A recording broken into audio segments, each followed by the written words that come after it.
Oh.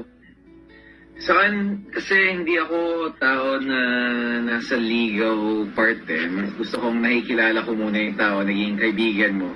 Para nakikilala mo talaga ng maayos. At pagkatapos nun, saka mo sasabihin kung ito ba or ito na. Parang yung ligaw kasi parang para sa akin, pakitang gilas yan eh. Parang lahat.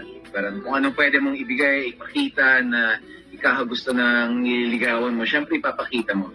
Pero at the end of the day, parang paano kung hindi pala talaga swak yung personality nyo, yung pagsasama nyo, and everything. So, akin talaga, wag na munang ligawan. Kilalanin mo muna ng mabuti. Saka mo ligawan after. Yung kapag talagang nag-connect na kayo, nag-meet halfway na kayo, dun mo na iparamdam yung ligaw na